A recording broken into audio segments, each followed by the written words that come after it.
आज यहाँ पर स्टार्ट करेंगे। जो हम आपका यहाँ पर RO का जो पेपर अभी आने वाला है, ठीक है, तो इसका तीसरा टेस्ट डिस्कस करेंगे, ठीक है, थर्ड टेस्ट डिस्कस करेंगे। पहला टेस्ट ऑलरेडी डिस्कस कर चुके हैं, ठीक है, जिसमें से आपका 140 क्वेश्चन जीएस के थे।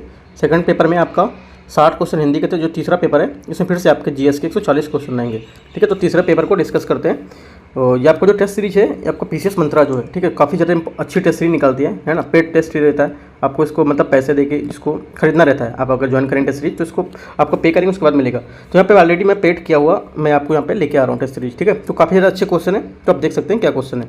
स्टार्ट करते हैं, देखते हैं। यहाँ पे पहला क्वेश्चन बोल रहा है, एक सौर कलंक चक्र, ठीक है, एक सौर कलंक चक्र की प्रक्रिया लगभग कितने वर्षों में पूरी होती है। तो ये कितने वर्षों में पूरी होती है, ये आपका होगा आंसर यहाँ पर 11 वर्षों में, ठीक है। सूर्य मतलब सूर्य में जहाँ जो सौर ज्वाला निकलती है वहाँ काले काले धब्बे दिखाई देते हैं, जो सूर्य की क्या पचक्र ठंडे भाग होते हैं, इन्हें सौर कलंक भी कहा जाता है। ये क्या प्रक्रिया 11 वर्षों में पूरी होती है। तो इसका बी आंसर यहाँ पर क्या होगा, करेक्ट होगा। बी नंबर, बुध ग्रह के संबंध में निम्नलिखित में से कौन सा कथन सत्य नहीं पूछा है, कौन सा कथन यहाँ पर सत्य नहीं है, ठीक है। तो जो बुध ग्रह के सबसे निकटतम ग्रह क्या है, बुध ग्रह सूर्य के सबसे निकटतम ग्रह, ठीक है, जबकि हमारा पृथ्वी के निकटतम ग्रह शुक्र है, राइट। अन्य सभी यहाँ पर कथन कहाँ पे सत्य हैं, ठीक है। बाकी यहाँ पर क्या है, इसको बी आंसर हो जाएगा। ये क्या है, निकटतम। बाकी यहाँ पर क्या है, सब यहाँ पे असत्य कथन, गलत है, सत्य नहीं है, ठीक है। तो क्या है, सत्य नहीं है। तो ये आपका बी यहाँ सत्य नहीं होगा, क्योंकि सूर्य यह पृथ्वी के सबसे निकट है, गलत है ये। जैसे मैंने आपको बताया सूर्य सबसे निकट होगा, तो इसका क्या बी इनकरेक्ट होगा। अगला देखते हैं, तीसरा नंबर क्वेश्चन। आपको देखो अच्छे से याद रखना है क्या पूछ रहा है, सही पूछ रहा है गलत पूछ रहा है, ठीक है। वहीं से क्वेश्चन ज़्यादातर गलत होता है ये। तीसरा क्वेश्चन यहाँ पर है, निम्नलिखित कथन पर विचार कीजिए। उपसौर की स्थिति 3 जनवरी को होती है, राइट। इसमें पृथ्वी से सूर्य के निकट की जो स्थिति होती है, इसमें पृथ्वी से सूर्य निकटतम स्थिति में होता है, ठीक है, ऐसा पूछा है। तो यहाँ पर ऐसे पूछा कौन सा स्टेटमेंट आपका सही है, सही उत्तर को चयन करना है, ठीक है। तो देखो उपसौर की दशा में क्या पृथ्वी सूर्य से निकटतम स्थिति में होती है। यह स्थिति प्रत्येक वर्ष 3 जनवरी के लगभग यहाँ पर होती है। तो यहाँ पर हमारा आंसर क्या हो जाएगा, दोनों बातें यहाँ पर क्या सही बोल रहा है, ठीक है। अगला 4th नंबर, निम्नलिखित में कौन सा देश मकर रेखा पर स्थित नहीं है, ठीक है। कौन सा देश है जो मकर रेखा पर स्थित नहीं है। यह आपका यहाँ पर हो जाएगा 4th नंबर में अर्जेंटीना, चिली, ब्राज़ील या सूडान। तो करेक्ट आंसर आपका सूडान हो जाएगा, ठीक है। तो आपका 23 अक्षांश जो आपका है, 23 से 1/2 आपका जो अक्षांश डिग्री है, इसमें दक्षिणी जो अक्षांश रेखा रहेगी, इसमें क्या है, मकर रेखा को कहा जाता है इसको। यह अर्जेंटीना, चिली और ब्राज़ील से होकर यहाँ पर यह जाती है, जबकि सूडान से होकर यहाँ पर ये नहीं गुजरती है। इस प्रकार क्या डी आंसर यहाँ पर करेक्ट होगा इसका, ठीक है। 5th नंबर, निम्नलिखित कौन सी जल संधि अंतर्राष्ट्रीय तिथि रेखा के समांतर है, ठीक है। कौन सी है, ये आपको हो जाएगी बेरिंग जल संधि, ठीक है। अंतर्राष्ट्रीय जो तिथि रेखा 180 डिग्री या उत्तर के लगभग 7 यहाँ पर निर्धारित किया गया, जबकि काल्पनिक रेखा होती है ये, ठीक है। ये बेरिंग जल संधि के लगभग समांतर एक तरह से होती है, ठीक है। बेरिंग जल संधि सागर और चुप्की सागर के हम आपको आपस में ये जोड़ती है, ठीक है, ये भी आप जान सकते हैं। तो अगला देखते हैं 6ठा नंबर क्वेश्चन। 6ठा नंबर क्वेश्चन क्या है, निचले क्रस्ट और ऊपरी मेंटल के बीच असंबद्धता कहलाती है क्या। ये क्या कहलाती है, ये कहलाती है मोह असंबद्धता कहलाती है। निचले क्रस्ट और ऊपरी मेंटल के मध्य चट्टानों को घनत्व में परिवर्तन के अनुसार इसे असंबद्धता का निर्माण यहाँ पर होता है, ठीक है। तो यहाँ पर ए इसका करेक्ट आंसर होगा। 7 नंबर, निम्नलिखित कथनों पर विचार करना है। सूर्य से पृथ्वी की औसत दूरी लगभग 15 करोड़ किलोमीटर है। सूर्य से आने वाला प्रकाश पृथ्वी की सतह पर लगभग 8 मिनट में सूर्य पहुँचता है, ठीक है। तीसरा स्टेटमेंट, चंद्रमा से आने वाला प्रकाश पृथ्वी तक लगभग 2.4 सेकंड में पहुँचता है। में से बताना है कौन सी बात आपकी क्या है, सही है, सही कथन को बताना है आपको, ठीक है।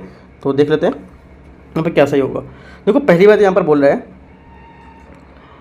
पृथ्वी से चंद्रमा की दूरी लगभग कितना है, मतलब यहाँ पर जो पृथ्वी की दूरी है 384365 इतना किलोमीटर है, ठीक है।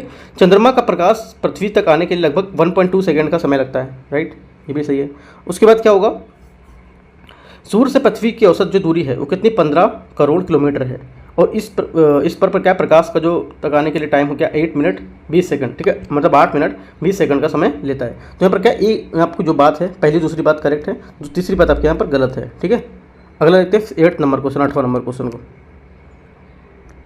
8वां नंबर क्वेश्चन यहाँ पर है, भूपर्पटी में सर्वाधिक पाया जाने वाला तत्व कौन सा है। जो भूपर्पटी है उसमें सर्वाधिक पाया जाने वाला तत्व यहाँ पर कौन सा है, आपसे ये पूछा है इन स्टेटमेंट में, मतलब जो भी यहाँ पर दिया है इसमें देखो, और वैसे कोई भी पाया तो उससे मतलब नहीं है, जो यहाँ पे आपको 4 स्टेटमेंट दिए उन 4 में बताना रहता है आपको, ठीक है। तो यहाँ पर जो हमारा आंसर रहेगा इसका 8वें का, यहाँ पर रहेगा आपका आंसर ऑक्सीजन, ठीक है। पृथ्वी की भूपर्पटी ऑक्सीजन में जो मात्रा है सबसे अधिक है, कितना, लगभग 46% लगभग है, ठीक है, 46%। यहाँ पर क्या है, भूपृष्ठ के निर्माण में 8 प्रमुख तत्व का योगदान करते हैं, जैसे कि इनमें सर्वाधिक योगदान ऑक्सीजन का ही होता है, राइट। अगला क्या है, जानवरों, वनस्पति और सूक्ष्म जीवों के अवशेष किस प्रकार चट्टान में पाए जाते हैं। ये पाए जाते हैं आपके अवसादी चट्टानों में, ठीक है। आग्नेय तथा रूपांतरित चट्टानों, अपर्दन एवं निक्षेपण के फलस्वरूप यहाँ पर निर्मित चट्टानों को अवसादी चट्टान कहते हैं। ये परतदार चट्टानें होती है, इसमें जानवरों की, वनस्पति, सूक्ष्म जीव है ना, ये सब क्या है, इसमें इनका योगदान रहता है, राइट। हमारी जो अवसादी चट्टानें हैं संपूर्ण क्रस्ट के लगभग कितना 75% भाग पर क्या है, ये विस्तृत है, यहाँ फैली हुई हैं, ठीक है। अगला क्या है 10वां नंबर क्वेश्चन, निम्न अर्थों पर विचार कीजिए। 5 डिग्री 5 जो यहाँ पर अक्षांश दिया हुआ है, इनके बीच का जो क्षेत्र है भूमध्य क्षेत्र, रेखी क्षेत्र है, क्या भूमध्य जो रेखी क्षेत्र कहलाता है, ठीक है। यहाँ वर्ष भर क्या है, सूर्य की किरणें लंबवत पड़ती हैं, ठीक है, लंबवत पड़ती हैं। इस कारण यहाँ पर क्या तापमान सर्वाधिक पाता है, राइट। लेकिन यहाँ पर क्या है, होने वाली जो वर्षा अत्यधिक यहाँ पर क्या मात्रा जो बादलों के जो घेरे रहते हैं, उसके कारण यहाँ पर सूर्य तप की अपेक्षा यहाँ पर कम मात्रा में मिलता है, ठीक है। इसलिए क्या है, ग्लोब का सर्वाधिक तापमान यहाँ पर नहीं बल्कि जो आपका अयनतवर्ती रेखा है उसके पास यहाँ पर पाया जाता है। तो इसका आंसर देख लेते हैं क्या होगा। तो यहाँ पर इसका आंसर होगा ए, ठीक है। बीच की जो मध्य रेखी प्रदेश है ये कहा जाता है इसको। मैं आपको पूरा एक्सप्लेन बता दिया क्या है, राइट। अगला देखते हैं 11 नंबर क्वेश्चन को। पार्थिव ऊष्मा की वायुमंडल से धरातलीय सतह को पुनः वापस करने वाली विकिरण की प्रक्रिया क्या कहलाती है ना, क्या कहलाती है? ये कहलाती है आपकी प्रतिलोम विकिरण, ठीक है, प्रतिलोम विकिरण। जो आपकी पार्थिव ऊष्मा की वायुमंडल धरातली को पुनः वापस करने की प्रक्रिया ही प्रतिलोम विकिरण कहलाती है, राइट। ये आपको पढ़ना है, स्टेटमेंट है इसका पूरा, मतलब इसकी पूरी जो आपकी डिफिनेशन है वो होती है। क्वेश्चन 12, निम्नलिखित में से कौन सी सतह अधिकतम एल्बिडो उत्पन्न करती है? मैक्सिमम एल्बिडो कौन सी जो यहाँ पर सतह है वो उत्पन्न करती है? ये आपकी करती है जो हिम आच्छादित सतह है वो कर, जैसे कि किसी सतह पर कुल प्राप्त और कुल ऊर्जा का जिस अनुपात में परिवर्तन हो जाता है उसे एल्बिडो कहते हैं, राइट। पृथ्वी का औसत एल्बिडो 30% बनाता है, ठीक है, कितना 30%, 30% बनाता है। उपयुक्त में से हिम आच्छादित क्षेत्र सर्वाधिक लगभग 70 से 90% ऊष्मा को क्या है, परावर्तित कर देते हैं, राइट। तो हमारा आंसर क्या हो जाएगा, आंसर डी इसका करेक्ट आंसर हो जाएगा। अगला 30 नंबर क्वेश्चन को, निम्नलिखित में से किस क्षेत्र की आर्द्रता सर्वाधिक होती है? जो हमारा कौन से क्षेत्र यहाँ पे है जिसकी आर्द्रता यहाँ पर मैक्सिमम होगी, ठीक है, सर्वाधिक होती है। तो ये किसकी होती है? ये आपकी भूमध्य रेखी जो प्रदेश है उसकी होती है ए स्टेटमेंट की, ठीक है। भूमध्य रेखा जो यहाँ पर क्या है, वर्ष भर क्या सूर्य की किरणें लंबवत पड़ती हैं, राइट, जिसके कारण क्या है लगभग प्रतिदिन यहाँ पर कुछ ना कुछ यहाँ पर वर्षा हो जाती है। यही कारण है कि भूमध्य रेखा और इसके आसपास के क्षेत्रों में आर्द्रता की मात्रा क्या है, सर्वाधिक देखी जाती है, ठीक है, मैक्सिमम देखी जाती है।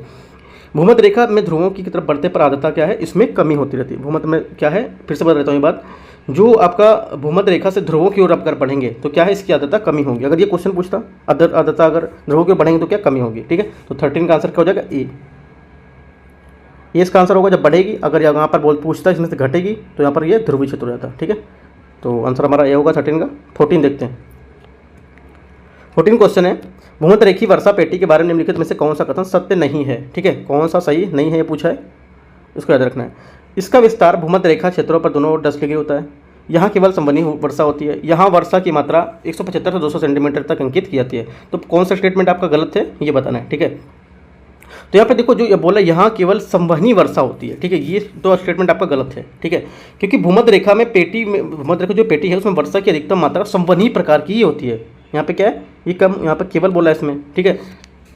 लेकिन यहाँ पर जो पर्वतीय प्रकार की भी वर्षा है यहाँ पर प्रायः देखी जाती है। इसमें केवल संवहनी नहीं है, पर्वतीय प्रकार की वर्षा है। तो क्या बी इसका आंसर यहाँ पर करेक्ट होगा, मतलब बी अगर यहाँ पर नहीं पूछा है तो बी ही नहीं यहाँ पर। अगला लेते हैं 15 नंबर क्वेश्चन।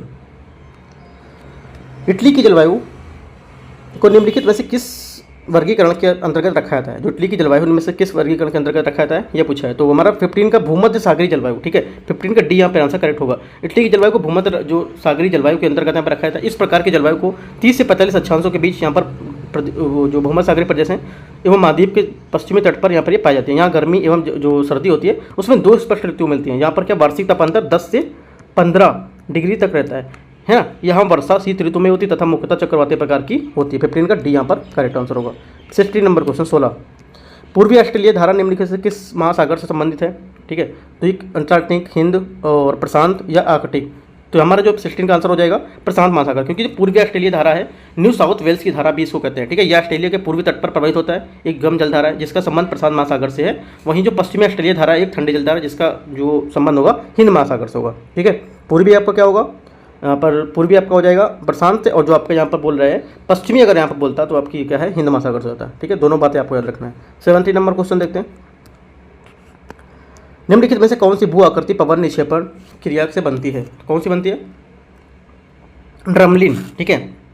ड्रमलिन पवन की निक्षेपण क्रिया परिणाम स्वरूप जो आपका बरखान, लोयस या बजादा और बालू का स्तूप आदि है, इनका निर्माण होता है। उपयुक्त में से मशरूम रॉक पवन अपरदन क्रिया के फलस्वरूप बनती हैं। जबकि क्या है, ड्रमलिन हिमनद द्वारा उत्पन्न यहाँ पर निक्षेपात्मक जो है स्थल रूप है। ठीक है, तो 17 का आपका क्या सी यहाँ पर करेक्ट आंसर होगा ड्रमलिन। 18 काष्ठ जो काष्ठ है स्थलाकृतियों का निर्माण होता है, किससे होता है 18 का। ठीक है, तो 18 का यहाँ पर डी आंसर होगा भूमिगत जल द्वारा। राइट, धरातल के नीचे चट्टानों के छिद्र और दरारों में स्थित जल को भूमिगत जल कहते हैं। इसके अपरदन क्रिया को निर्मित जो स्थलाकृति काष्ठ हैं, स्थलाकृति कही जाती हैं, जिनका नाम क्या है, नामकरण यूगोस्लाविया या एड्रियाटिक तट पर चूना पत्थर जो क्षेत्र थे उनके यहाँ पर आधार पर यहाँ पर रखा गया था। ठीक है, तो यहाँ पर हमारे क्या डी भूमिगत जल द्वारा इसका करेक्ट आंसर हो जाएगा 18।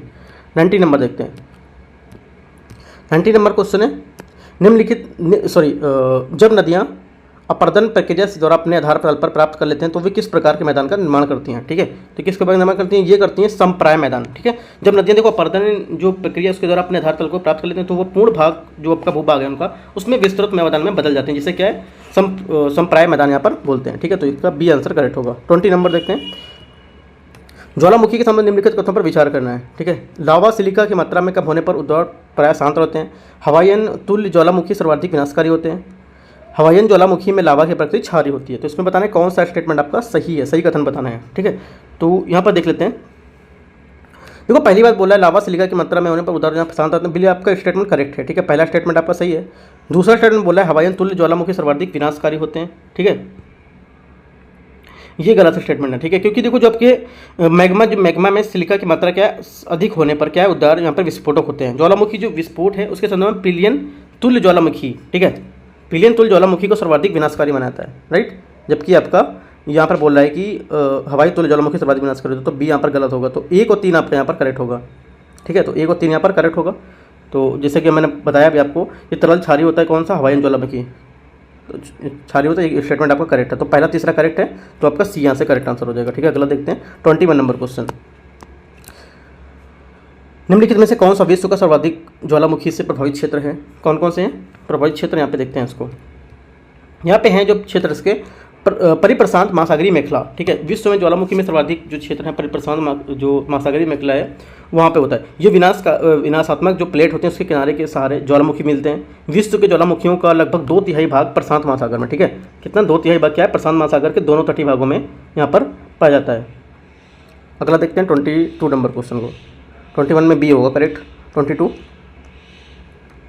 भूकंप आने से पूर्व वायुमंडल में निम्नलिखित में से किस प्रकार की गैस की मात्रा में वृद्धि हो जाती है। इंपॉर्टेंट क्वेश्चन है। देखो जितने भी क्वेश्चन मैं करा रहा हूँ, जब आपका आरओ का एग्जाम है, ठीक है, वो तो मानता हूँ आरओ एग्जाम है, आपका यूपी पीसीएस को जो 2024 में जो तैयारी कर रहे हैं उन लोगों के लिए भी इंपॉर्टेंट हो जाता है क्वेश्चन, ठीक है, क्योंकि यूपी पीसीएस ही क्वेश्चन करा रहा है और 1 साल का करंट अफेयर्स वो पूछता है। अगले साल का भी पेपर को डेट आएगा, वही अप्रैल के आसपास आपका पेपर वो भी होगा। ठीक है, तो अभी आपका 1 साल का करंट अफेयर पूरा पढ़ते रहिए। ये भी आप तैयारी कर रहे हैं, आपको दोनों एग्जाम तैयारी हो जाएगा, आरओ प्लस जो भी आपका एग्जाम आएगा आगे वो सब यहाँ पे आपका कवर हो जाएगा। ठीक है, इसी से जितने भी टेस्ट सीरीज हैं, ये टेस्ट सीरीज कुछ अलग नहीं होता, क्वेश्चन लगभग सेम होता है, मैचिंग करता होता है। ठीक है, कुछ अलग नहीं होता कि आरओ के लिए अलग हो और यूपी पीसीएस के लिए अलग हो। राइट, बट ये हाँ, अगर ये 100% अगर यूपी पीसीएस का पेपर आ रहा है थोड़ा सा टफ है तो 80% आप वही मान सकते हैं कि आरओ का, बस इतना अंतर होता है, बाकी क्वेश्चन लगभग सेम होते हैं। ठीक है, तो देखते हैं आपका 22 नंबर क्वेश्चन क्या होगा। 22 नंबर क्वेश्चन आपका बी हो जाएगा, रेडॉन। ठीक है, भूकंप आने से वायुमंडल में क्या रेडॉन गैस की मात्रा में वृद्धि हो जाती है, जिससे क्या है स्थान में भूकंप की तरंगें उत्पन्न होती हैं। उसे भूकंप मूल या जहाँ पर सबसे पहले भूकंपीय लहरों का अनुमान किया गया होता है उसे भूकंप केंद्र कहते हैं। 23 निम्न कथन पर विचार कीजिए। भूकंप की तीव्रता का मापन रिक्टर स्केल द्वारा किया जाता है। सेकंड है वह स्थान जहां भूकंप का अनुभव सबसे पहले किया था वो उसे भूकंपीय केंद्र कहता है। तो उसमें बोलना है कौन सा स्टेटमेंट आपका सही पूछा है, कौन सा सही है। तो यहाँ पर देखो भूकंप के संबंध में दिएगा तो आपके दोनों बातें यहाँ पर क्या करेक्ट हैं। ठीक है, तो यहाँ पर सी इसका करेक्ट आंसर होगा। 24 देखते हैं। निम्न कथन पर विचार कीजिए। सुनामी मूल रूप से ज्वारीय तरंगें होती हैं। सुनामी शब्द जापानी शब्द का शब्द है। ठीक है, तो यहाँ पर से पूछा कौन सा स्टेटमेंट आपका सही होगा। 24 में इसका बी ये स्टेटमेंट आपका करेक्ट होगा। जो सुनामी शब्द का जापानी शब्द का अर्थ है, सुनामी शब्द क्या है, जापानी शब्द का अर्थ है, ये इसका करेक्ट आंसर होगा। ठीक है, इसका अर्थ क्या होता है, इसका अर्थ होता है तट पर आने वाले समुद्री लहरें। ठीक है, किंतु ज्वारीय तरंगों में से कोई संबंध इसका नहीं होता है। राइट, वस्तुतः ये जो लंबी या कंपन करने वाली समुद्री लहरें होती हैं ये भूकंप महासागरीय भूकंप में प्रभाव से उत्पन्न होती हैं, ये अत्यंत विनाशकारी भी होती है। ठीक है, तो पर क्या होगा, बी इसका करेक्ट आंसर होगा। 25 निम्नलिखित में से कौन सी उष्ण महासागरीय जलधारा है। इनमें से कौन है जो उष्ण महासागरीय जलधारा है वो कौन सी होगी, वो आपकी होगी गल्फ स्ट्रीम। ठीक है, गल्फ स्ट्रीम क्या है? उष्ण महासागरीय जलधारा, इसे यूरोप का गर्म कंबल भी कहा जाता है। गल्फ स्ट्रीम अटलांटिक महासागर में प्रवाहित होती है। उपयुक्त में से यहाँ पर क्या है? सभी जो जलधारा यहाँ पर दी हूँ, यहाँ पर सभी ठंडी जलधारा दी हैं, ठीक है। 26 का डी। अगला देखते हैं 27 नंबर क्वेश्चन को।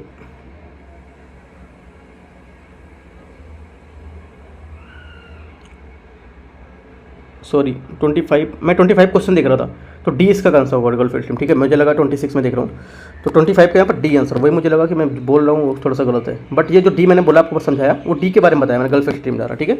बाकी आपको क्या है? सब ठंडी जलधारा है। अगला देखते हैं 26 नंबर क्वेश्चन को।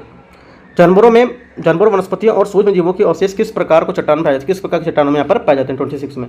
ये जो आपके हैं अवसादी चट्टानों में, अभी जैसे मैंने आपको एक चट्टानों के बारे में क्वेश्चन और डिस्कस किया पीछे, ठीक है। तो आखिरी रूपांतरित चट्टान या पर्दन जो निक्षेपण है फलस्वरूप यहाँ पर से निर्मित होती हैं, ठीक है, अवसादी चट्टान कहते हैं। ये परतदार चट्टानें होती हैं जिसमें जानवरों वनस्पति सूक्ष्म जीवों के अवशेष यहाँ पर इनका योगदान होता है। अवसादी चट्टानों में संपूर्ण क्रस्ट लगभग कितना 75% भाग पर विस्तृत होता है। इस टाइप क्वेश्चन मैंने आपको पीछे बताया है, ठीक है। 27 नंबर क्वेश्चन, प्रवालों के समुचित विकास के लिए कितना औसत तापमान की आवश्यकता होती है? कितनी आवश्यकता होती है? यहाँ पर होती है 20 से 25 डिग्री, ठीक है। प्रवाल भित्ति चूना प्रधान चट्टानें हैं जिनका निर्माण मूंगा नमक जो समुद्री जीव है उसकी अस्थि पंजर से होता है। इन विकास के लिए लगभग 20 से 25 डिग्री, ठीक है, 20 से 25 डिग्री औसत तापमान की आवश्यकता होती है। क्या होगा? 27 का सी यहाँ पर आपका करेक्ट आंसर हो जाएगा। अगला देखते हैं 28 नंबर क्वेश्चन। विषुवत रेखा में ध्रुवों की तरफ बढ़ने पर महासागरीय जल के औसत तापमान में क्या होता है? तो ये क्या होता है? यहाँ पर कमी आती है, क्योंकि विषुवत रेखा पर सूर्य के जो वर्ष भर लंबा चमकता है, जबकि ध्रुव पर यह क्या है? बढ़ने पर सूर्य की किरणों में तिरछापन बढ़ता है। जब इस कारण क्या विषुवत रेखा से ध्रुव की तरफ समुद्री जल में तापमान में क्या है? उत्तरोत्तर में कमी आती है। तो यहाँ पर क्या होगा? 28 का बी इसका आंसर करेक्ट होगा। 29, निम्नलिखित में से कौन सा सर्वाधिक ऊंचाई पर पाए जाने वाले मेघ हैं? तो कौन होंगे? ये होंगे आपके पश्चाभ मेघ। बादलों के वर्गीकरण के अनुसार मतलब जो पश्चाभ मेघ है आसमान में सबसे अधिक ऊंचाई पर सफ़ेद रेशम की तरह यहाँ पर दिखते हुए, ठीक है। तो यहाँ पर क्या होगा? इसका ए इसका सॉरी बी इसका करेक्ट आंसर होगा, पश्चाभ मेघ। 30 नंबर क्वेश्चन, उत्तरी गोलार्ध में ध्रुवीय पवनों की दिशा होती है। जो उत्तरी गोलार्ध में ध्रुवीय पवनों की दिशा क्या होती है? तो ये होती है पूर्व से दक्षिण पश्चिम, राइट। उत्तर पूर्व से आपका जो उत्तर पूर्व है, ये आपका देखिए नॉर्थ है, मतलब उत्तर, ये दक्षिण, ये पूर्व, ये पश्चिम, ठीक है। तो क्या उत्तर पूर्व से दक्षिण पश्चिम, आपका उत्तर ये है, पूर्व ये है, तो उत्तर पूर्व हो जाएगा। उत्तर पूर्व से दक्षिण पश्चिम, आपका दक्षिण ये है और पश्चिम ये है, इस टाइप से चलती हैं, यहाँ से ऐसे जाएंगी, ऐसे चलेंगे, ठीक है। ये तो क्या होगा इसका आंसर? डी, 30 का डी यहाँ पर करेक्ट आंसर हो जाएगा। अगला देखते हैं 31 नंबर क्वेश्चन। निम्न कथन पर विचार करना है, महासागरीय जल की सतह पर औसत दैनिक तापमान 10 डिग्री या इससे कम होता है, ठीक है। सेकंड स्टेटमेंट क्या है? सागरीय जल का उच्च जो वार्षिक तापमान है जून तथा न्यूनतम तापमान दिसंबर माह में अंकित किया जाता है। तो 31 में बताना है कि क्या स्टेटमेंट इसका सत्य होगा, ठीक है। तो यहाँ पर करेक्ट आंसर उसका होगा, ओनली एक बात यहाँ पर पहली बात करेक्ट बोला है, क्योंकि महासागरीय जल का जो औसत अधिक तापमान 1 डिग्री से इससे या इससे कम होता है, ठीक है। तो क्या ए यहाँ पर इसका आंसर करेक्ट हो जाता है 31 का। अगला देखते हैं 32 नंबर क्वेश्चन। किस महासागर की औसत लवणता सर्वाधिक है? कौन सा महासागर है जिसकी जो औसत लवणता है वो सर्वाधिक है, मैक्सिमम है, ठीक है, 32। तो करेक्ट आंसर यहाँ पर आपका हो जाता है अटलांटिक महासागर। अटलांटिक महासागर में औसत लवणता क्या मैक्सिमम है, सबसे ज़्यादा है। 33 नंबर, महासागरीय जल की लवणता जो आपका salinity of the ocean water है से संबंधित निम्न कथनों पर विचार करना है। महासागरीय लवणता का मुख्य स्रोत पृथ्वी है। जिस स्थान पर जगह पर तापमान क्रम अधिक रहता है और वाष्पीकरण अधिक होता है वहाँ लवणता भी अधिक होती है। तीसरा स्टेटमेंट है, नदियों के मुहाने वाले भाग में लवणता कम पाई जाती है। कौन सा स्टेटमेंट आपसे पूछा सही है, ठीक है, 33 में। तो 33 में क्या तीनों बातें यहाँ पर बोल रहा है वो करेक्ट हैं, ठीक है। तो डी इसका करेक्ट आंसर हो जाएगा 33 का। अगर रहते हैं 34 नंबर क्वेश्चन को। सूर्य की बाह्य सतह से निकलने वाली ऊर्जा को कहते हैं, क्या कहते हैं? इसको कहते हैं फोटॉन। सूर्य की बाह्य से निकलने वाली ऊर्जा को फोटॉन कहलाते हैं, सी इसका आंसर होगा। अगला देखते हैं 35, महासागरीय जल का वह सीमा क्षेत्र परत जहां तापमान में तीव्र गिरावट आती है उसे क्या कहते हैं? उसे कहते हैं आपका थर्मोक्लाइन, ठीक है। थर्मोक्लाइन महासागरीय जल का वह सीमा क्षेत्र होता है जहां तापमान में तीव्र में गिरावट आती है, इसे ही ताप का प्रवणता भी कहते हैं, ठीक है। 35 का सी, ठीक है, थर्मोक्लाइन। 36 देखते हैं, पृथ्वी के पृष्ठ पर प्राप्त होने वाली ऊर्जा अधिकतम अंश किस रूप में आता है? अधिकतम अंश होता है उसको किस रूप में यहाँ पर आता है। तो हमारा यहाँ पर आंसर हो जाएगा आपका लघु तरंगदैर्घ्य के रूप में, ठीक है। लघु तरंगदैर्घ्य के रूप में पृथ्वी का जो हमारा पृष्ठ होने वाला जो ऊर्जा अधिकतम लघु अंश होता है वो लघु तरंगदैर्घ्य के रूप में आता है। पृथ्वी को प्राप्त होने वाली ऊर्जा को सूर्यताप भी कहते हैं, ठीक है। 36 का बी, 36 बी। अगला देखते हैं 37। निम्नलिखित कथनों पर कौन सा कथन असत्य पूछा है, ठीक है, कौन सा कथन गलत है, राइट।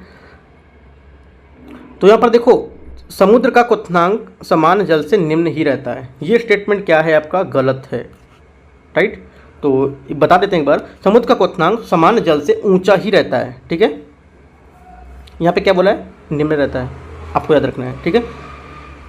और क्या बोला है, इसकी लवणता जो होती है वो अधिक रहती है। तो वाष्पीकरण भी क्या होगा, वाष्पीकरण कम होगा, लवणता अधिक है तो वाष्पीकरण कम होगा, ठीक है। समुद्र में धाराएं, सागरी जीव इत्यादि लवणता में नियंत्रित होते हैं, राइट। बाकी तीनों बातें आपकी सही हैं, ये स्टेटमेंट आपका गलत है। गलत बात मैं बता रहा हूँ क्योंकि गलत है तो आपको क्या यहाँ पे सही करना है, क्योंकि वो तो सही लिखा हुआ है, उस पर क्या डिस्कस करना है, जो गलत है उस पर आपको बताना है क्या सही करना है, ठीक है।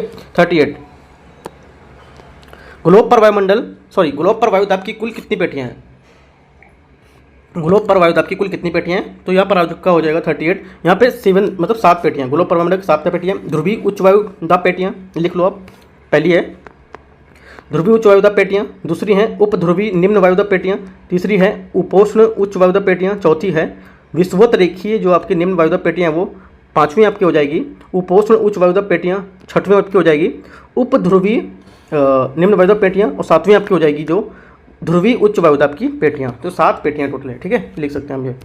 Correct answer D 38। 39 नंबर, निम्न में से कौन सा कथन असत्य है, कौन सा कथन गलत है। इसको गलत वाले को देख के मैं उसको एक्सप्लेन कर देता हूँ क्या गलत है यहाँ पर, ठीक है। तो यहाँ पर देखो डी स्टेटमेंट है, फेरेल के नियम के अनुसार धरातल स्वतंत्र के रूप में चलने वाली हवाएं पृथ्वी की गति के कारण उत्तरी गोलार्ध की ओर बाईं ओर तथा दक्षिणी गोलार्ध में दाहिनी ओर मुड़ जाती हैं, राइट। तो इसको देखते हैं क्या स्टेटमेंट है इसका। जो देखो जब पवनें जब जल से स्थल की ओर जाती हैं, ठीक है, तो उत्तरी गोलार्ध से दक्षिणी गोलार्ध या दक्षिणी गोलार्ध से उत्तरी गोलार्ध की ओर बहती हैं, ठीक है।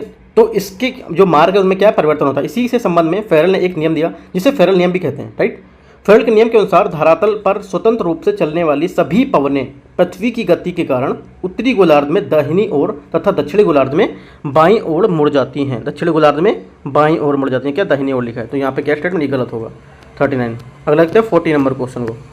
40 नंबर क्वेश्चन है, किन हवाओं के कारण तटीय भागों की जलवायु समकारी होती है, समकारी प्रभाव होता है इसमें, ठीक है। तो यहाँ पर आंसर क्या होगा आपका 40 में, यहाँ पर ए इसका करेक्ट आंसर होगा, जो स्थलीय समीर हैं, ठीक है। स्थलीय समीर जो हमारी स्थलीय हवाएं होती हैं उनके कारण तटीय भागों में जलवायु पर समकारी प्रभाव पड़ता है। इन्हीं कारणों से क्या तटीय भागों में ना अधिक ठंडी पड़ती है और ना ही अधिक गर्मी पड़ती है, ठीक है। इस टाइप से भी क्वेश्चन आपसे पूछ सकते हैं, जरूरी नहीं कि इस टाइप से ही क्वेश्चन पूछे, राइट। तो हमारा ए यहाँ पर आंसर करेक्ट हो जाएगा। 41 सुमेलित इनमें से कौन सा सुमेलित नहीं है ये देखना है, ठीक है। शिकारो गिनी ये आपको सम्मिलित नहीं, बाकी सब यहाँ पर सही सम्मिलित हैं, देख लेते हैं क्यों। सहारा मरुस्थल में उत्तरी जो अफ्रीका है, सिसिली तथा दक्षिणी इटली से गुजरने वाली जो अत्यधिक शुष्क एवं जो ऊँच से दक्षिणी वहाँ पर पूर्वी पवन होती हैं, ठीक है। अफ्रीका महाद्वीप में इसे क्या कई नाम से जानते हैं। मिस्र में इसे खमसिन, लीबिया या गिबली, ट्यूनिसिया में चिल्ली में इसे ट्यूनिसिया में से चिल्ली लीबिया में से गिबली तथा ट्यूनिसिया में से चिल्ली इत्यादि के नाम से यहाँ पर पुकारते हैं, ठीक है। तो क्या होगा सिराको गिनी, या इसका जो आंसर है गलत हो गया, ठीक है। अगला देखते हैं 42 नंबर क्वेश्चन। 42 है, वायु के जिस तापमान पर जल अपनी गैसीय अवस्था में तरल या ठोस अवस्था में परिवर्तित होता है वह क्या कहलाता है, ठीक है। 42 में तो ये कहलाता है आपका ओसांक, राइट। वायु के जिस तापमान पर अपनी गैसीय अवस्था से तरल अवस्था में या ठोस अवस्था में परिवर्तित होता है तो ओसांक पर वायु संतृप्त हो जाती है और इसके साथ जो आपेक्षिक साध्यता है वह 100% हो जाती है, ठीक है। इसे क्या कहते हैं आपका ओसांक। 43 निम्न में से किस क्षेत्र पर पूरे वर्ष बाहर वर्षा होती है, ठीक है। किस पे होती है, ये आपका भूमध्य रेखीय जो आपका समशीतोष्ण प्रदेश है उसमें होता है, ठीक है। तो आपका क्या होगा यहाँ पर ए इसका करेक्ट आंसर हो जाएगा। 44 किस प्रकार के मेघ का कारण आकाश दूधिया रंग दिखाई देता है, तो यहाँ पर क्या होगा जो आपका पच्छाव स्तरीय मेघ है उसके कारण, ठीक है। 44 का सी यहाँ पर आंसर करेक्ट होगा। जो पच्छाव स्तरीय मेघ है महीन और सफ़ेद चादर के समान संपूर्ण आकाश में छाए रहते हैं, इसके कारण आकाश दूधिया रंग का यहाँ पर दिखाई पड़ने लगता है, ठीक है। 45 कर्क तथा मकर रेखाओं के मध्य उत्पन्न चक्रवातों को किस नाम से जाना जाता है, तो किस नाम से जानता है, ये जाना जाता है उष्णकटिबंधीय चक्रवात, ठीक है। 46 रूर प्रदेश किस खनिज के लिए प्रसिद्ध है, काफ़ी इंपॉर्टेंट है। रूर प्रसिद्ध है आपका कोयले के लिए, ठीक है। कहाँ पर है? रूर प्रदेश जर्मनी में स्थित है, ठीक है। जर्मनी में जो आपको कोयला पर स्थित है। यहाँ रूर एक प्रकार की नदी और यहाँ पर नदी घाटी के यहाँ पर मध्य कोयला के जो खनन है ये भी कार्य होता है। इसलिए यहाँ पर क्या है, इस क्षेत्र को रूर या बेसिन या रूर प्रदेश के नाम से भी यहाँ पर जाना जाता है। अगला देखते हैं 47 नंबर क्वेश्चन को, राइट। 47 नंबर क्वेश्चन क्या है? चिक्विकमाटा चिली किस खनिज के लिए प्रसिद्ध है? विश्व प्रसिद्ध है, ठीक है। तो क्या हो जाएगा इसका आंसर? इसका आंसर क्या हो जाएगा 47 में? सी इसका करेक्ट आंसर हो जाएगा, तांबा, राइट। सी तांबा इसका करेक्ट आंसर हो जाएगा, ठीक है। ये देखो 46 का ऑलरेडी मैं बता चुका हूँ। 46 का आपका यहाँ पर एक कोयला प्रसिद्ध होगा, ठीक है, जर्मनी। अगला देखते हैं 48 नंबर क्वेश्चन को।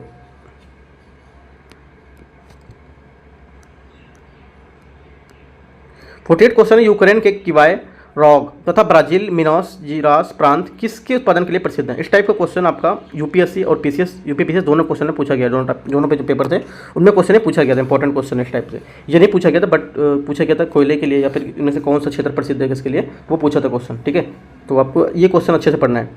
तो यहाँ पर जो बोल रहा है किवाय रॉग तथा ब्राजील मिनास जिरास प्रांत किसके उत्पादन के लिए प्रसिद्ध हैं? तो यहाँ पर किसके उत्पादन के लिए प्रसिद्ध हैं? जबकि लौह अयस्क के लिए प्रसिद्ध हैं, ठीक है। 48 में लौह अयस्क, क्योंकि यूक्रेन का जो किवाय रॉक, ब्राजील का मिनास जिरास लौह प्रांत है, ये अयस्क उत्पादन के लिए विश्व में सबसे प्रसिद्ध है। इसके अतिरिक्त ऑस्ट्रेलिया में पिलबारा क्षेत्र तथा संयुक्त राज्य अमेरिका में सुपीरियर झील है ना, तथा जो अल्बामा प्रांत है वहाँ पर चीन का जो मचूरिया सांसी आपका इत्यादि है, यह सब क्या लोहा के लिए यहाँ पर प्रसिद्ध है, राइट। 49 किस नदी मार्ग को यूरोपीय व्यापार की जीवन रेखा के रूप में संज्ञा दी जाती है? किसको दी जाती है? ये दी जाती है राइन नदी को। यूरोप का सबसे प्रमुख जो जल मार्ग है राइन नदी को यूरोपीय व्यापार की जो जीवन रेखा उसके रूप में भी यहाँ पर जाना जाता है, ठीक है। अगला देखते हैं 50 नंबर क्वेश्चन को। विश्व में रेल मार्गों का सर्वाधिक घनत्व किस क्षेत्र में पाया जाता है? तो जो विश्व का रेल मार्ग का जो सर्वाधिक घनत्व है वो पाया जाता है आपका पश्चिमी यूरोप, ठीक है, और आपका उत्तरी अमेरिका, राइट। तो ए यहाँ पर इसका करेक्ट आंसर हो जाएगा। विश्व में रेल मार्गों का सघन घनत्व तो पश्चिमी यूरोपीय देशों में, उत्तरी अमेरिका के कई जो पूर्वी क्षेत्र हैं वहाँ पर। संसार में सर्वाधिक रेल मार्ग संयुक्त राज्य अमेरिका में पाया जाता है, ठीक है। कुछ प्रमुख रेल मार्ग जैसे ट्रांस साइबेरियन रेल मार्ग, कनाडियन पैसिफिक रेल मार्ग, ठीक है, कनाडियन नेशनल रेलवे मार्ग, ये सब क्या है? ये आपके रेल मार्ग हैं, ठीक है। तो हमारा करेक्ट आंसर क्या होगा? 50 का ए, मतलब 1 और 2 यूरोपीय और उत्तरी अमेरिका। 51 किर्गिज जनजाति मुख्य रूप से किस क्षेत्र में पाई जाती है? ठीक है, जो किर्गिज जनजाति है मुख्य रूप से किस क्षेत्र में पाई जाती है? ये आपकी पाई जाती है किर्गिस्तान में, ठीक है। मध्य एशिया के जो में किर्गिस्तान गणराज्य, पामीर का पठार और जो आपका थ्यान शान पर्वतमाला क्षेत्र है वो यहाँ पर एक किर्गिज जनजाति निवास करती है, ठीक है। अगला देखते हैं 50, ये किर्गिस्तान का आंसर होगा 52। कालाहारी मरुस्थल क्षेत्र में पाई जाने वाली प्रमुख जनजातियाँ कौन सी हैं? ठीक है, प्रमुख जनजातियाँ कौन सी हैं? पहले से क्वेश्चन ने पूछे थे कालाहारी मरुस्थल कहाँ पाया जाता है, अब इसको क्वेश्चन को अपडेट कर दिया उन्होंने। कालाहारी में पाई जाती है मुख्य जनजातियाँ कौन सी हैं पूछ लिया, बोल देगा मुख्य यहाँ पे फसलें कौन सी हैं, है ना, मुख्य पर्वत कौन सा, इस टाइप से पूछ सकता है। तो यहाँ पर क्या मुख्य जनजातियाँ इसमें से कौन सी हैं? ये आपका हो जाएगा यहाँ पर बुशमैन, ठीक है। बुशमैन कालाहारी मरुस्थल जो बोत्सवाना या नामीबिया में स्थित है, ठीक है। तो यह प्राय क्या है, यहाँ पे प्राय लोग नग्न रहते हैं, ठीक है। बुशमैन लोगों का जो व्यवसाय था आखेट और जंगली वनस्पतियों को एकत्र करना, राइट। ये झोपड़ी तथा गुफा में रहते हैं, ये मुख्यतः सर्वभक्षी होते हैं, ठीक है। दीमक को बुशमैन चावल को भी कहते हैं, दीमक को बुशमैन का चावल भी कहते हैं, ठीक है। अगला देखते हैं 52 का यहाँ पर सी करेक्ट होगा। अगला देखते हैं 53 नंबर। जापान का मैनचेस्टर की उपमा किसे दी जाती है? जापान का जो मैनचेस्टर है उसकी संज्ञा या उसकी उपमा किसे दी जाती है? तो ये दी जाती है ओसाका, ठीक है। जापान औद्योगिक रूप से एक विकसित राष्ट्र है, यहाँ पर बाजार आधारित लौह जो इस्पात है कारखाने से पाए जाते हैं। इस देश के पास उच्च तकनीकी क्षमता है, ठीक है। क्या हो जाएगा यहाँ पर? ओसाका इसका करेक्ट आंसर होगा 53 का। 54 नंबर। किस शहर को विश्व इस्पात की राजधानी भी कहा जाता है? तो ये कहा जाता है आपका पिट्सबर्ग। संयुक्त राज्य अमेरिका के पिट्सबर्ग विश्व में इस्पात की राजधानी भी कहा जाता है इसको। अमेरिका का महान झील प्रदेश औद्योगिक क्षेत्र के रूप में विकसित है। इस क्षेत्र को शिकागो, डेट्रॉयट क्रमशः मांस प्रसंस्करण एवं मोटर कारों के उद्योग के लिए यहाँ पर प्रसिद्ध है, ठीक है। अगला देखते हैं 54 का डी। अगला देखते हैं 55। लौह इस्पात के लिए विश्व में प्रसिद्ध लॉरेंस क्षेत्र किस देश में स्थित है? ठीक है, ये किस देश में स्थित है? ये आपका फ्रांस में स्थित है। लॉरेंस क्षेत्र जो आपका इस्पात के लिए प्रसिद्ध है, यह फ्रांस में स्थित फ्रांस पेरिस औद्योगिक क्षेत्र जो अंतर्राष्ट्रीय फैशन डिजाइनिंग के लिए प्रसिद्ध माना जाता है, राइट। ये इसका आंसर होगा 56। गेहूं की सबसे बड़ी मंडी किस देश में स्थित है? गेहूं की सबसे बड़ी मंडी संयुक्त राज्य अमेरिका में स्थित है, ठीक है। शिकागो संयुक्त राज्य अमेरिका का एक विख्यात शहर है जो आपका विश्व रेलवे का सबसे बड़ा जंक्शन है और सुअर मांस का सबसे बड़ा केंद्र या गेहूं की सबसे बड़ी मंडी भी यहाँ पर विख्यात है। 57 संयुक्त राज्य अमेरिका में सिलिकॉन वैली कहाँ स्थित है? ठीक है, सिलिकॉन वैली आपका स्थित है San Francisco, right, San Francisco उसको सिलिकॉन वैली के रूप में भी यहाँ पर इसको जानते हैं। ठीक है। 58 विश्व का 90% चावल किस क्षेत्र से होता है? विश्व का 90% चावल किस क्षेत्र में होता है? ये आपका होता है दक्षिण पूर्वी एशिया में, राइट, दक्षिण पूर्व एशिया में। चावल का एशिया में जो एशिया के लिए प्रमुख खाद्य फसल है हमारा, ठीक है, इसी कारण एशियाई संस्कृति को चावल का संस्कृति भी कहा जाता है, राइट। ये चावल उस जो आपकी उष्ण आर्द्र जलवायु है उसका पौधा मानते हैं इसको, है ना। विश्व में लगभग 90% चावल दक्षिण पूर्वी एशिया में होता है, ठीक है, दक्षिण पूर्वी एशिया 90%। अगला 59 नंबर क्वेश्चन, 59 क्वेश्चन है, गेहूं, चावल, मूंगफली तथा गन्ने को वैश्विक उत्पादन में सेकंड स्थान किसका, द्वितीय स्थान किसका है? 59 नंबर में तो यहाँ पर है आपका भारत का। गेहूं, चावल, मूंगफली, गन्ने वैश्विक उत्पादन में द्वितीय स्थान पर है भारत, जबकि गेहूं, चावल, मूंगफली वैश्विक उत्पादन में प्रथम स्थान पर चीन है, ठीक है। और गन्ने का जो वैश्विक उत्पादन उसमें प्रथम स्थान किसका है? ब्राज़ील का, राइट। अगला 60 नंबर, यह मृदा अधिक तापमान में कम वर्षा वाले क्षेत्रों में होती है, इससे ह्यूमस की मात्रा अधिक होती है, ह्यूमस की मात्रा कम होती है तथा प्रकृति में क्षारीय मृदा कहलाती है। तो इसे कौन सी मिट्टी बोलते हैं? तो यहाँ पर क्वेश्चन को पूछा है कौन सा, दोमट, लेटेराइट, मरुस्थलीय या कपासी। तो करेक्ट आंसर आपका हो जाएगा मरुस्थलीय मृदा, ठीक है, सी। 61 बहुत छोटी जोतों के साथ 2 या 3 से अधिक फसलें भली भांति उन्नत पशुपालन किस प्रकार की गुण हैं, किस प्रकार कृषि का गुण है? तो ये हैं आपका गहन कृषि के, ठीक है, डी इसका करेक्ट आंसर होगा। 62 दक्षिण अमेरिका महाद्वीप का सर्वोच्च शिखर कौन सा है? ठीक है, कौन सा सर्वोच्च शिखर है? ये आपका है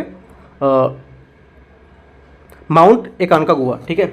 दक्षिण अमेरिका में महाद्वीप का सबसे शिखर माउंट एकांकागुआ है। यह एंडीज पर्वतमाला का सबसे ऊंचा शिखर है, ठीक है। पर्वत शिखर दक्षिण अमेरिका के अर्जेंटीना में स्थित है। माउंट मैकिनले उत्तरी अमेरिका का महाद्वीप का सर्वोच्च शिखर है, राइट। अगला देखते हैं 63 नंबर, दस्त-ए-कबीर और दस्त-ए-लूट नामक मरुस्थल किस देश में है? तो ये किस देश में? ये आपका है ईरान में, राइट। अगला देखते हैं 64 नंबर क्वेश्चन, निम्न में से कौन सा देश लाल सागर को सीमा में नहीं बनाता है? लाल सागर सीमा यहाँ पर नहीं बनाता है, कौन सा देश? तो आपका क्या हो जाएगा आंसर? लीबिया, ठीक है। अगला देखते हैं 65 यूराल और वोल्गा नदी किस सागर से आकर गिरती हैं? किस सागर में आकर गिरती हैं? तो ये आपकी गिरती हैं जो कैस्पियन सी है, राइट, कैस्पियन सागर जो हमारा है यूरोप और एशिया की सीमा पर स्थित है ना। यूराल और वोल्गा नदी कैस्पियन सागर में आकर गिरती है, विश्व के खारे पानी की सबसे बड़ी झील भी है, राइट। तो यहाँ पर क्या आंसर हो जाएगा? सी, 65 सी। अगला देखते हैं 66 निम्न में कौन सी सम्मिलित नहीं है? इनमें से कौन सा सम्मिलित है यहाँ पर नहीं है 66 में? इसको देखते हैं। हमारा करेक्ट आंसर क्या होगा? वियना स्वान नदी, ये सम्मिलित नहीं है, ठीक है। वियना ऑस्ट्रिया की राजधानी जो डेन्यूब नदी पर किनारे पर बसा हुआ है, तो ये इसका क्या होगा? गलत आंसर होगा। अगला देखते हैं 67 नंबर क्वेश्चन को। 67 क्वेश्चन, निम्नलिखित कथन विचार कीजिए, डाउन्स ऑस्ट्रेलिया में स्थित घास का मैदान है, ये उस कटबंधी घास का मैदान है, इनमें से कौन सा कथन सही है?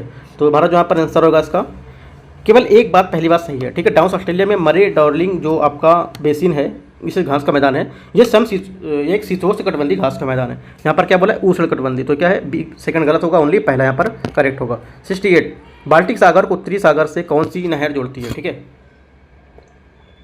ये जोड़ती है आपकी कील नहर, ठीक है। बाल्टिक सागर को उत्तरी सागर से कील नहर जोड़ती है। पनामा नहर प्रशांत महासागर को अटलांटिक महासागर से जोड़ती है, ये भी आप पढ़ लीजिए। तो क्या हो जाए? सी इसका करेक्ट आंसर होगा। 69 क्वेश्चन है, निम्नलिखित में से जापान के द्वीपों का उत्तर से दक्षिणी क्रम है, वहाँ पर लगाना है इसको, ठीक है। ये क्वेश्चन एक बार यूपी पीएससी पूछ चुका है 2018-19 में ऐसा, तो देख लीजिए। जापान के द्वीपों को उत्तर से दक्षिण जो सही क्रम है वो आपका होगा होकाइडो, होन्शु, शिकोकू और क्यूशु, ये आपका 20 का करेक्ट आंसर होगा, ठीक है। अगला क्या है? लास्ट क्वेश्चन 70 क्वेश्चन बताएंगे, उसके बाद जो 70 क्वेश्चन आएंगे वो मैं सेकंड वीडियो में बता दूंगा, ठीक है, सेकंड पार्ट में। निम्न में से कौन सा एक देश मध्य एशिया का भाग नहीं है? ठीक है, कौन सा मध्य एशिया का भाग नहीं है इनमें से? अफगानिस्तान, ठीक है, सी इसका करेक्ट आंसर होगा, राइट। बाकी जो देखो मैंने 70 क्वेश्चन डिस्कस कर लिए इसके पेपर 3 के, और जो पेपर 3 का ही जो 70 क्वेश्चन और बचेंगे 71 से 140 के बीच, वो मैं आपको सेकंड वीडियो में करा दूंगा, ठीक है। तो देखते रहिए और प्रैक्टिस करते रहिए। यूपी पीसीएस और आरओ दोनों का जो एग्जाम होगा वो भी आपका यहाँ पर काम आएगा, और जो ईपीएफओ का एग्जाम है वहाँ पर भी आपका ये काम आएगा, ठीक है। जो भी होना है, वीडियो होना है, ये सब जो जीएस है काफ़ी इंपॉर्टेंट जीएस है, ठीक है। करंट भी यहाँ पर शामिल है इसमें, राइट। तो यहाँ पर एंड करते हैं वीडियो को। कोई डाउट रहता है नीचे आप कमेंट में पूछ सकते हैं, राइट। बाकी मैं टेलीग्राम चैनल पे ऑलरेडी इसका जो पीडीएफ रहेगा और जो कुछ पॉइंट्स आएंगे वहाँ मैं अपडेट करा देता हूँ, right. All the best, thank you.